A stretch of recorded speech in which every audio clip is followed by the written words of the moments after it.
Hello everyone, क्या आप लोग जानते हैं साइंस टर्म किसने दिया है?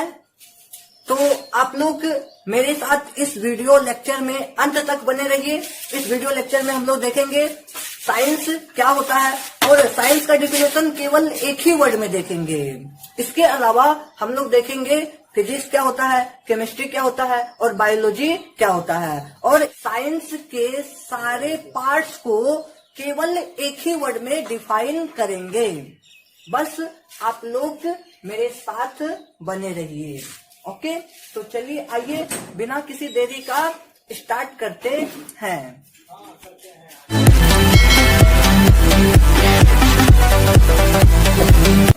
साइंस एक लैटिन वर्ब साइंसिया से आया है। साइंसिया मीन्स होता है to know. To know Hindi मतलब खोजें तो जानना। और कोई भी चीज जो हम जानते हैं उसको नॉलेज कहा जाता है। जैसे यदि हम बात करें कि आपको दिल्ली का नॉलेज है, मतलब क्या हुआ कि आप दिल्ली के बारे में जानते हैं। यदि हम बात करें आपको फिजिक्स का नॉलेज है, मतलब क्या हुआ, आप फिजिक्स के बारे में जानते हैं। तो जानना मतलब होता है नॉलेज। कोई भी चीज जो हम जानते हैं उसको नॉलेज कहा जाता है। तो आइए अब हम साइंस को एक ही वर्ड में डिफाइन कर सकते हैं। कैसे, देखिए, व्हाट इज साइंस? साइंस क्या है? कुछ भी नहीं, एक वर्ड बोलिए, what is science? Science is special knowledge.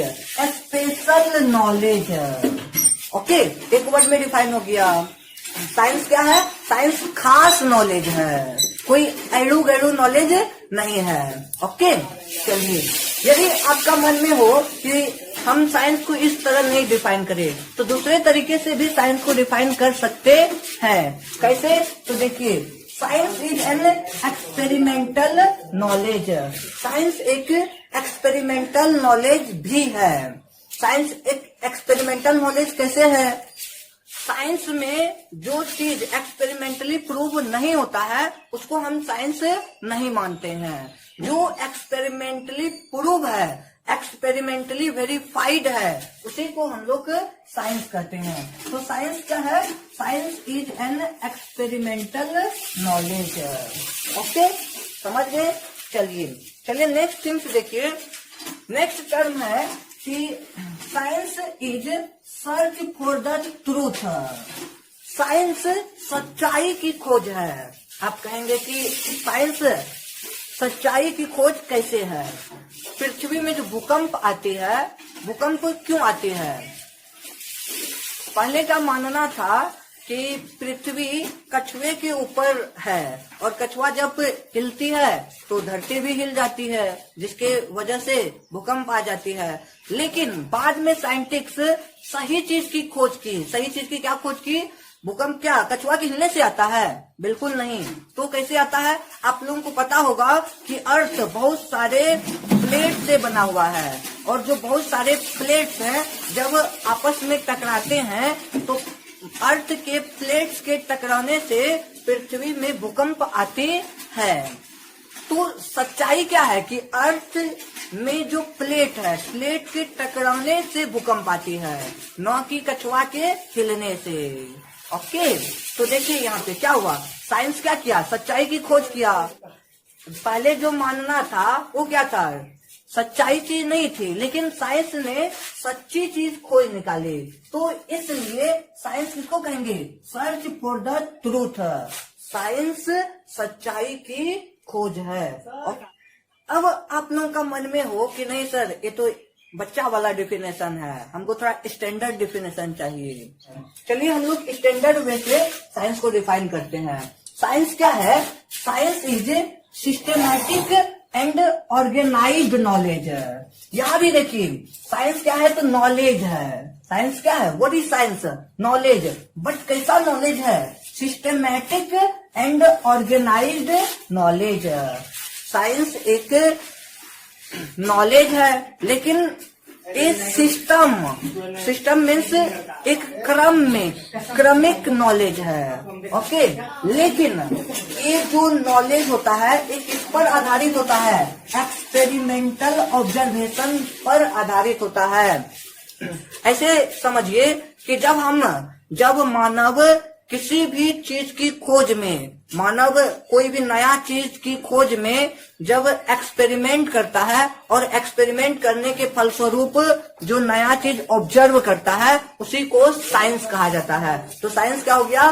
मानव किसी भी चीज की खोज में जब कोई एक्सपेरिमेंट करता है और एक्सपेरिमेंट के फलस्वरूप कोई जो नॉलेज प्राप्त करता है उसी नॉलेज को साइंस कहा जाता है। ओके, समझ गए? साइंस क्या है? Systematic and organised knowledge based on experimental observation for an inquiry और इन्वेस्टिगेशन। अब देखिए साइंस, साइंस टर्म की बात किया जाए यदि, तो साइंस टर्म सबसे पहले प्लेटो ने दिया था। साइंस टर्म सबसे पहले किसने दिया था? प्लेटो ने दिया था। ओके, अब हम लोगों को क्या देखना है? Types of science. Science actually में दो ही तरह के होते हैं, एक फिजिकल साइंस और दूसरा लाइफ साइंस। फिजिकल साइंस क्या होता है? फिजिकल साइंस में हम लोग नॉन लिविंग थिंग्स से रिलेटेड जितना भी चीज होता है उसका स्टडी हम लोग फिजिकल साइंस में करते हैं। और लाइफ से रिलेटेड मतलब लिविंग थिंग्स से रिलेटेड जितना भी चीज होता है उसका स्टडी हम लोग लाइफ साइंस में करते हैं। ओके, इसके बाद देखिए फिजिकल साइंस भी दो पार्ट्स में डिवाइडेड होता है, फिजिक्स और केमिस्ट्री। और लाइफ साइंस को बायोलॉजी कहा जाता है। तो इस प्रकार देखिए साइंस के टोटल 3 टाइप्स हो गए, physics, chemistry and biology. Okay, physics एक लैटिन वर्ड फ्यूजिस से आया है। फ्यूजिस मीन्स होता है नेचर। फ्यूजिस मीन्स क्या होता है? नेचर। अर्थात हम फिजिक्स को एक वर्ड में डिफाइन कर सकते हैं। कैसे? What is physics? Physics is study of nature. Nature सिर्फ याद रखना, क्या? नेचर। नेचर के स्टडी को क्या कहा जाता है? फिजिक्स। काम क्लियर? ओके, यदि अच्छा से बोले तो नेचर और नेचर में हो रही घटना, नेचर में कौन सी घटना हो रही है? तो देखिए जैसे कि आप लोगों को पता है कि पेड़ से जब फल गिरता है तो फल आसमान में ना जाकर के जमीन में ही क्यों गिरता है? अर्थ रोटेट करती है, अर्थ सन के चारों ओर चक्कर लगाती है। ये सारी घटनाएं हम लोग फिजिक्स में स्टडी करते हैं। तो फिजिक्स क्या हो गया? Study of nature and natural phenomena. Nature और नेचर में हो रही घटनाओं के स्टडी को फिजिक्स कहा जाता है। ओके, फिजिक्स के यदि हम फादर की बात करें तो फिजिक्स के फादर सर आइजैक न्यूटन को कहा जाता है। न्यूटन को क्यों कहा जाता है? क्योंकि फिजिक्स में न्यूटन का बहुत बड़ा योगदान है। बिना न्यूटन की फिजिक्स की कल्पना शायद ही नहीं की जा सकती है। आप लोगों को पता होगा law of gravitation, law of motions, बहुत सारे न्यूटन ने फिजिक्स में लॉ दिए हैं। तो इसलिए फिजिक्स का फादर न्यूटन को कहा जाता है। लेकिन यदि हम मॉडर्न फिजिक्स की बात करें तो मॉडर्न फिजिक्स का फादर कहा जाता है अल्बर्ट आइंस्टाइन को। Albert Einstein is known as father of modern physics. Modern physics के फादर हम लोग किसको कहेंगे? अल्बर्ट आइंस्टाइन को। ओके, समझ गए? तो एक कहानी थी फिजिक्स की। अब हम लोग थोड़ा चर्चा करते हैं केमिस्ट्री की। केमिस्ट्री क्या होता है? सुनिए, जितने भी पदार्थ हैं, जितने भी मेटल्स हैं, मेटल्स कैसे बना हुआ है, इसका स्टडी हम लोग केमिस्ट्री में करते हैं। मतलब किसी भी सब्सटेंस के बनावट का स्टडी हम लोग केमिस्ट्री में करते हैं। और आप लोगों को पता होगा कि कोई भी सब्सटेंस छोटे छोटे पार्टिकल से मिलकर के बना हुआ है, और इन छोटे छोटे पार्टिकल्स को हम लोग क्या कहते हैं? Atoms and molecules. मतलब कोई भी सब्सटेंस एटम्स और मॉलिक्यूल से मिलकर के बना हुआ होता है। और किसी भी सब्सटेंस के बनावट का स्टडी हम लोग किसमें करते हैं? केमिस्ट्री में करते हैं। तो इसलिए केमिस्ट्री को हम लोग डिफाइन कर सकते हैं। What is chemistry? एक दो वर्ड याद रखिए, atoms and molecules. Atoms and molecules के स्टडी को केमिस्ट्री कहा जाता है। और यदि हम बात करें केमिस्ट्री के फादर की, तो केमिस्ट्री के फादर एंटोनी लेवोजियर। केमिस्ट्री के फादर एंटोनी लेवोजियर। सिंपली बोलिए, लेवोजियर को कहा जाता है। केमिस्ट्री के फादर किनको कहा जाता है? Lavoisier. Okay, Lavoisier is known as father of chemistry. समझ गए? अब हम लोग बायोलॉजी की बात करते हैं। बायोलॉजी दो वर्ड से मिलकर के बना है, एक बायो और दूसरा लॉजी। बायो बायोस से आया है, बायोस मीन्स होता है लाइफ, और लॉजी आया है लोगोस से। लोगोस मीन्स क्या होता है? स्टडी। तो बायो को हम लोग कैसे डिफाइन करेंगे? Study of life. लाइफ के स्टडी को बायोलॉजी कहा जाता है। लाइफ मतलब जीवन, अर्थात जीवन की स्टडी मतलब लिविंग ऑर्गेनिज्म के बारे में जिसमें हम स्टडी करेंगे उसको बायोलॉजी कहेंगे। ओके, देखिए लॉजी, यहाँ आप लोग क्या करने आए हैं? लेने आए हैं। क्या लेने आए हैं? ज्ञान लेने आए हैं, स्टडी करने आए हैं। तो लॉजी का मतलब क्या हो गया? स्टडी। लॉजी मीन्स स्टडी, और bio means life. Study of life is called biology. Biology किसको कहेंगे? लाइफ के स्टडी को बायोलॉजी कहेंगे। ओके, समझ गए? चलिए देखिए, बायोलॉजी टर्म। यदि बायोलॉजी टर्म की बात किया जाए तो बायोलॉजी टर्म 1801 ईस्वी में दो साइंटिस्ट, दोनों जर्मनी के ही थे, लेमार्क और ट्रेवायरेनस, दोनों ने 1801 में बायोलॉजी टर्म दिया। लेकिन फादर ऑफ बायोलॉजी अरिस्टोटल को कहा जाता है। Aristotle is known as father of biology. अब देखिए, बायोलॉजी के कुछ फैक्ट्स देखते हैं। मतलब बायोलॉजी में कुछ इम्पोर्टेंट टर्म है, उनको देखते हैं। बायोलॉजी को साइंस ऑफ एक्सेप्शन कहा जाता है। बायोलॉजी को क्या कहा जाता है? Science of exception. मतलब क्या हो गया? बायोलॉजी एक्सेप्शन का साइंस है। मतलब जैसे ह्यूमन दो तरह के होते हैं, मेल और फीमेल, लेकिन इसके अलावा भी तीसरा आ जाता है जिसको आप लोग जानते होंगे, ट्रांसजेंडर, जो ना तो मेल होता है और ना ही फीमेल होता है। तो मतलब क्या हुआ? Biology is the science of exception. Biology में आपको एक्सेप्शन बहुत ही देखने को मिलेगा। ओके, ये हो गया एक फैक्ट।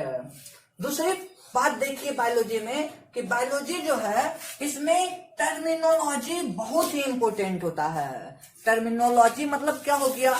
टर्मिनोलॉजी मतलब बायो में टर्म बहुत इंपॉर्टेंट होता है। कोई भी टर्म उसी से उसका डेफिनेशन बन जाता है। तो terminology is most important in biology. Okay, चलिए थर्ड थिंग्स देखिए और मोस्ट इंपॉर्टेंट थिंग्स देखिए कि बायोलॉजी को क्वीन ऑफ साइंस कहा जाता है। बायोलॉजी को क्या कहा जाता है?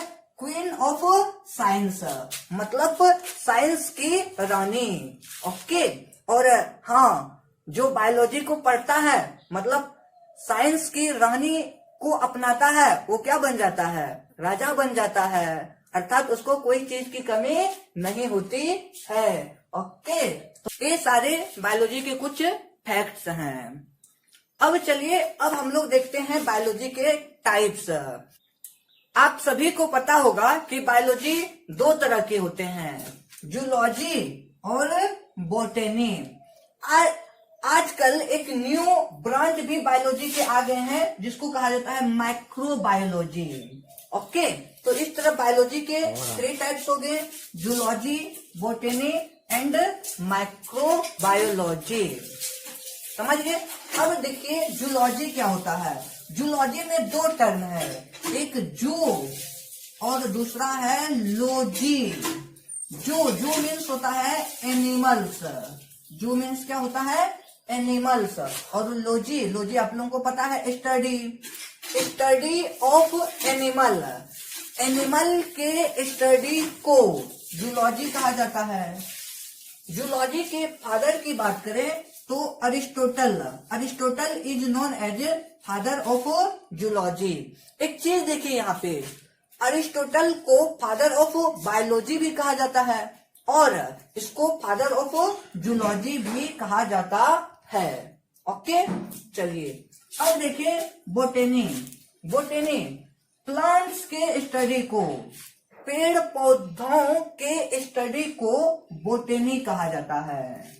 और बोटेनी के फादर की बात करें तो थियोफ्रेस्टस को फादर ऑफ बोटेनी कहा जाता है। लास्ट थिंग्स देखिए माइक्रोबायोलॉजी क्या होता है। What is microbiology? Micro organism जैसे बैक्टीरिया हो गया, वायरस हो गया, सारे माइक्रो ऑर्गेनिज्म का स्टडी हम लोग माइक्रोबायोलॉजी में करते हैं। तो माइक्रोबायोलॉजी क्या हो गया? स्टडी ऑफ माइक्रो ऑर्गेनिज्म के स्टडी को माइक्रोबायोलॉजी कहा जाता है। और यदि माइक्रोबायोलॉजी के फादर की बात करें तो माइक्रोबायोलॉजी के फादर एंटोन वॉन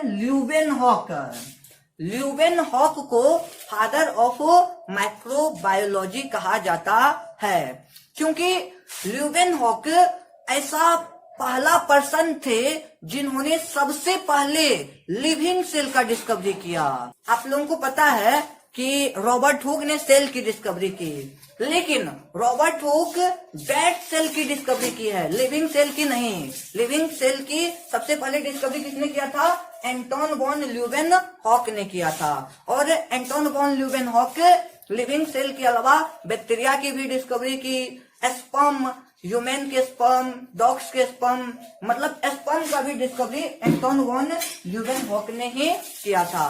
तो एंटोन वॉन ल्यूवेनहॉक का माइक्रोबायोलॉजी में बहुत बड़ा योगदान है, इसलिए एंटोन वॉन ल्यूवेनहॉक को फादर ऑफ माइक्रोबायोलॉजी कहा जाता है। यदि हम मॉडर्न माइक्रोबायोलॉजी के फादर की बात करें तो मॉडर्न माइक्रोबायोलॉजी के फादर लुईस पास्चर को कहा जाता है। Louis Pasteur is known as father of modern microbiology.